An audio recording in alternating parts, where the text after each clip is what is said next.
Hai teman-teman. Nah, bagaimana kabar teman-teman sekalian? Semoga baik ya. Nah, pada video kali ini kita akan membahas mengenai sistem indera penglihatan pada hewan. Nah, langsung saja mari kita simak videonya.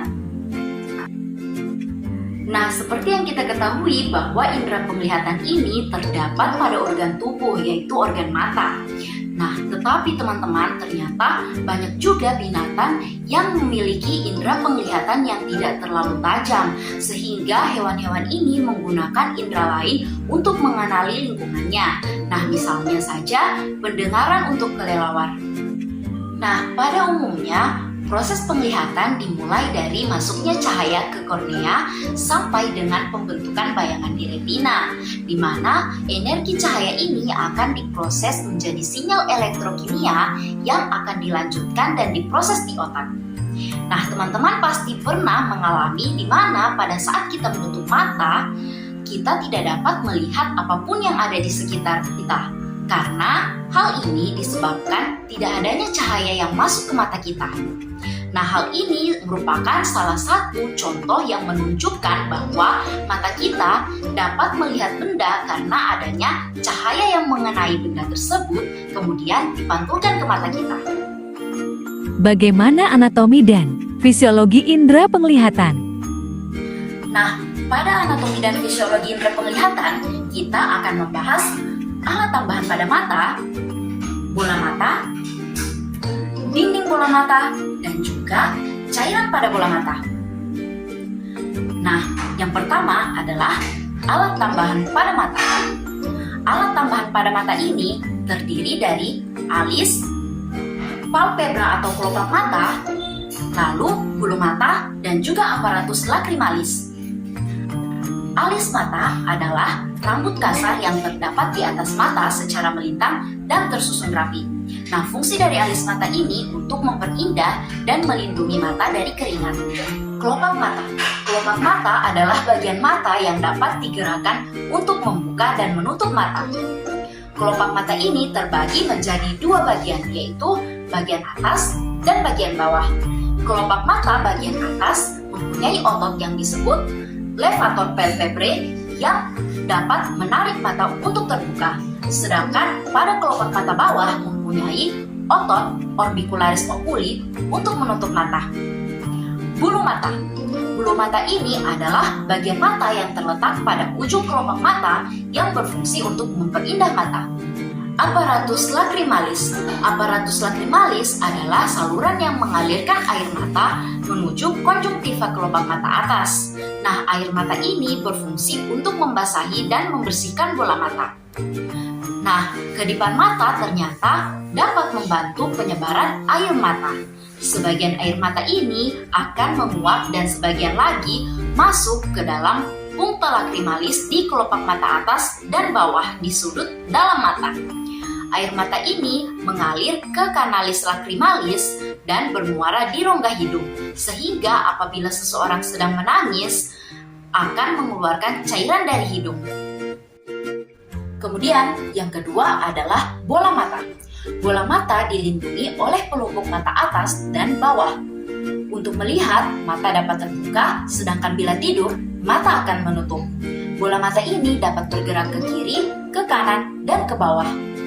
Gerakan ini dilakukan oleh otot mata. Bola mata terdiri dari dua lengkung lingkaran, yaitu lengkung lingkaran bagian depan dan lengkung lingkaran bagian belakang. Lengkung lingkaran bagian depan yang disebut kornea dan bersifat transparan atau bening dan tembus cahaya. Kemudian, lengkung lingkaran bagian belakang yang disebut jaringan pengikat atau padat yang bersifat tidak tembus cahaya dan berfungsi untuk penyokong bola mata yang disebut dengan sklera. Bola mata terdiri dari selaput tanduk atau kornea, selaput pelangi atau iris, anak mata atau pupil, lensa mata, selaput keras atau sklera, selaput koroid, selaput jala atau retina, dan bintik kuning. Selaput tanduk atau kornea yaitu selaput bening di bagian depan bola mata yang berfungsi untuk melewatkan cahaya yang masuk dari luar. Selaput pelangi atau iris adalah bagian mata yang mengandung zat warna, misalnya hitam, coklat, hijau, atau biru. Anak mata atau pupil yaitu lubang pada bagian tengah iris yang berguna dalam mengatur besar kecilnya cahaya yang akan masuk. Lensa mata. Lensa mata dapat menjadi cembung atau pipih yang berguna dalam mengatur pembentukan bayangan. Selaput keras atau sklera yaitu bagian terluar dari bola mata yang berguna untuk melindungi bagian dalam bola mata. Selaput koroid yaitu bagian tengah bola mata yang berupa selaput tipis yang di dalamnya terdapat banyak saluran darah. Berwarna coklat karena banyak mengandung zat warna atau pigmen. Kemudian selaput jala. Selaput jala atau retina yaitu bagian terdalam dari bola mata yang berguna untuk menangkap bayangan.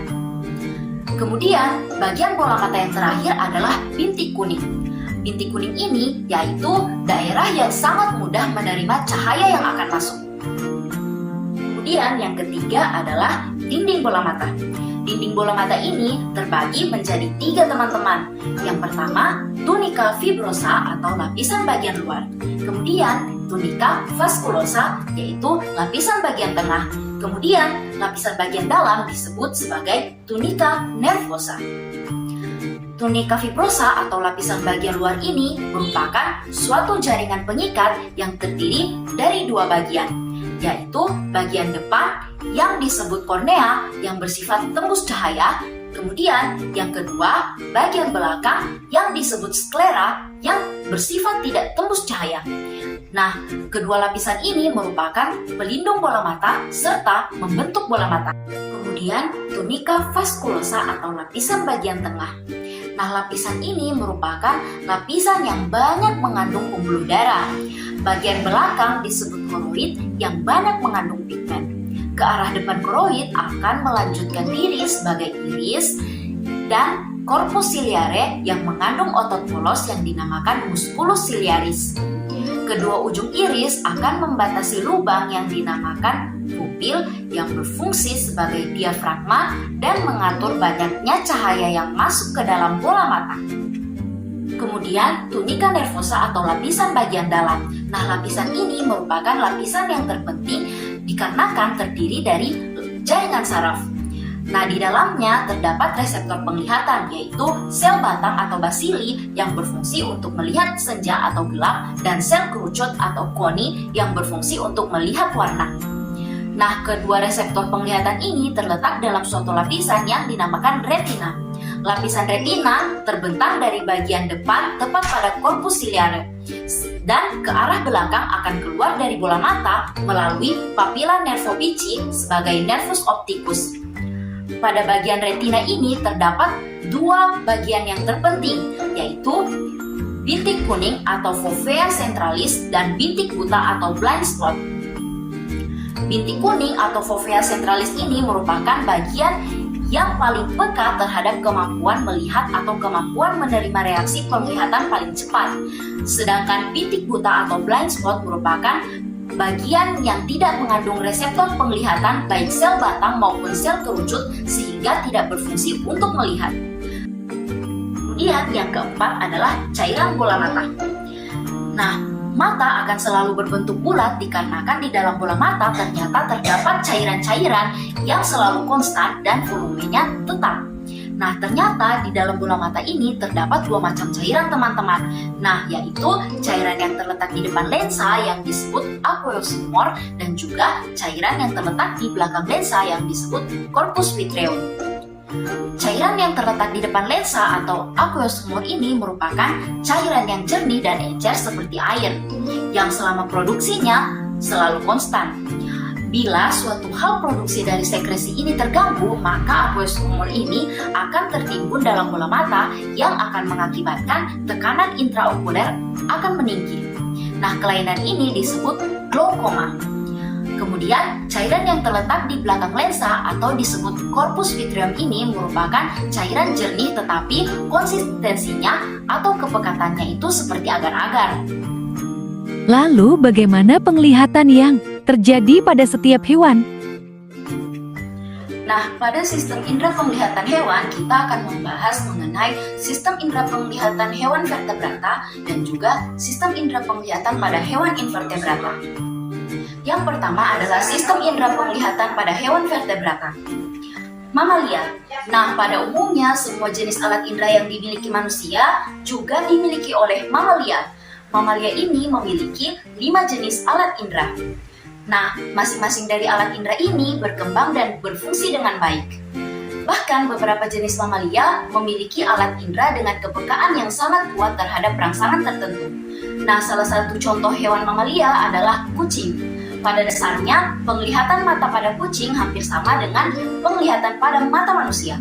Akan tetapi, kucing mempunyai tambahan struktur pada kelopak mata, yaitu membran nictitans. Membran nictitans pada kucing dan hewan karnivora liar lainnya secara normal tidak terlihat karena membran nictitans ini tersembunyi pada bagian sudut mata. Struktur ini berfungsi untuk membersihkan dan lubrikasi permukaan mata sehingga kucing jarang sekali untuk dilihat berkedip. Nah, mata pada kucing mempunyai karakteristik khusus yang berbeda dengan hewan lainnya loh teman-teman. Nah, pada retina mata kucing mengandung 2 tipe sel fotoreseptor yaitu sel batang dan sel kerucut.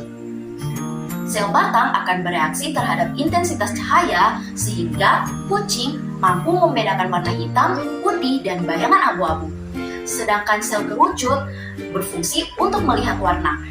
Akan tetapi mata kucing mengandung lebih banyak sel batang daripada sel kerucut sehingga kucing hanya mampu melihat dalam kondisi cahaya yang redup dan kucing mempunyai keterbatasan dalam melihat warna.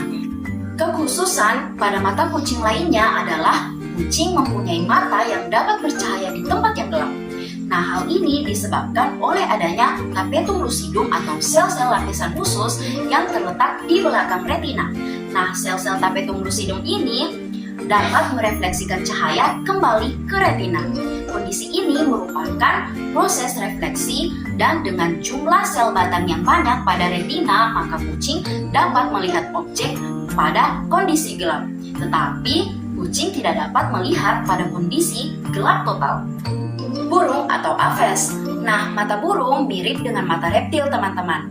Memiliki otot siliaris yang dapat mengubah bentuk lensa mata secara lebih cepat dan lebih luas daripada mata mamalia. Burung memiliki mata yang relatif lebih besar jika dibandingkan dengan hewan lain dalam kingdom Animalia dengan ukuran tubuh yang sama besar. Dan sebagai akibat dari matanya yang besar ini, gerakannya terbatasi oleh tulang rongga mata.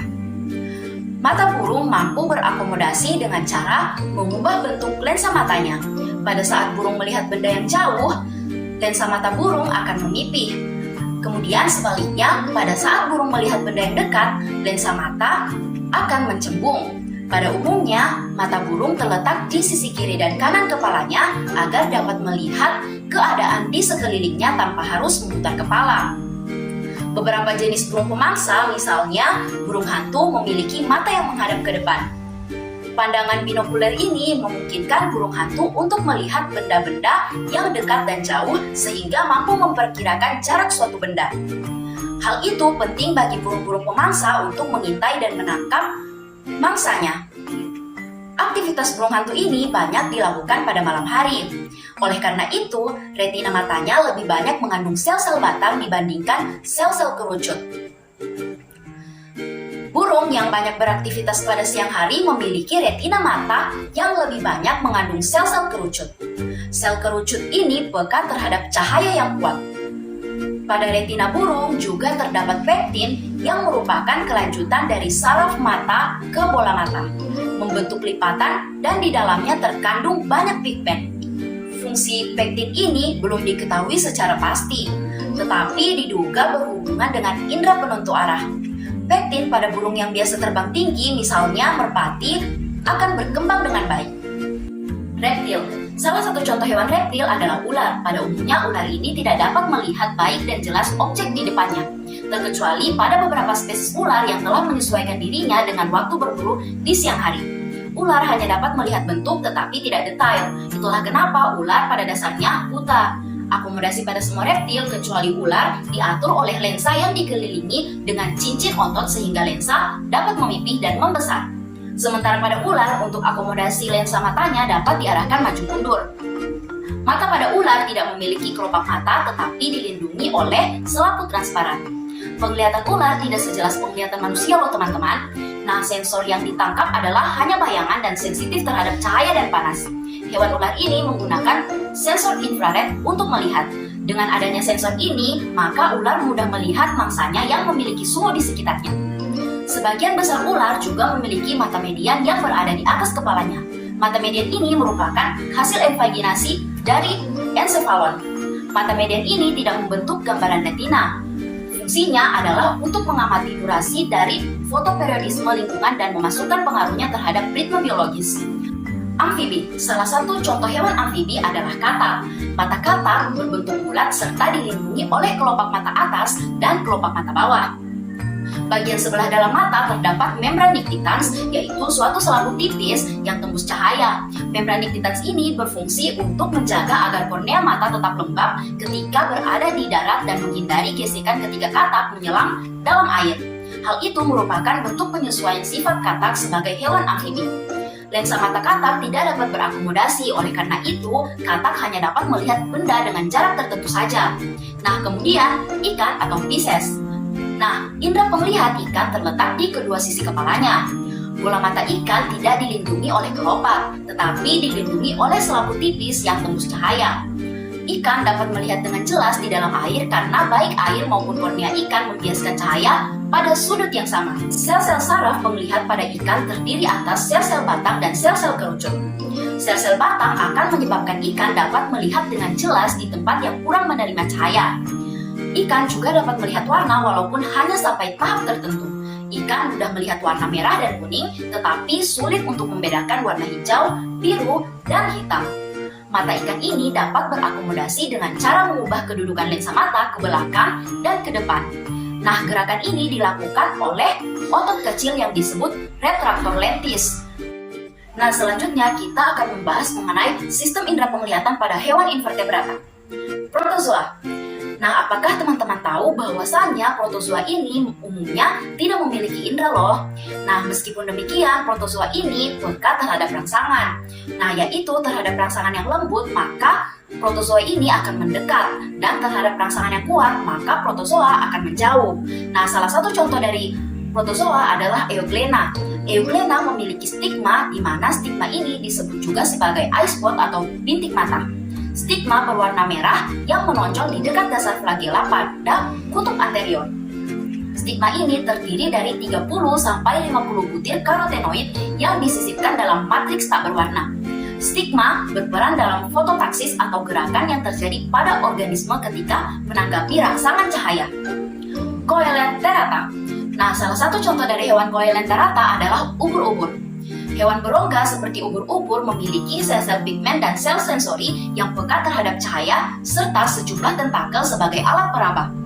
Obelia terdapat sel-sel sensorik yang tersebar di permukaan tubuh, terutama pada daerah tentakel. Pada Obelia peka terhadap rangsang sentuhan dan medusanya terdapat indera penglihat yaitu berupa bintik mata. Platyhelminthes atau cacing pipih.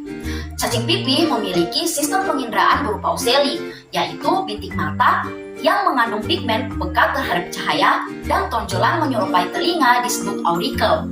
Nah, bintik mata ini biasanya berjumlah sepasang dan terdapat di bagian anterior atau kepala. Masing-masing bintik mata ini terdiri dari sel-sel pigmen yang tersusun dalam bentuk mangkok yang dilengkapi dengan sel-sel saraf sensorik yang sangat sensitif terhadap sinar. Bintik mata ini sekedar dapat membedakan gelap dan terang saja loh. Nah, salah satu contoh hewan Platyhelminthes adalah planaria. Planaria ini bersifat fotonegatif. Nah, jika planaria dikenai cahaya pada salah satu sisinya, maka cacing ini akan bergerak menjauhi cahaya. Nah, pada planaria memiliki auricle yang merupakan indera perasa, bau, dan juga sentuhan. Jadi, jika auricle ini tidak berfungsi, maka hewan ini tidak dapat mengetahui jenis makanan kesukaannya.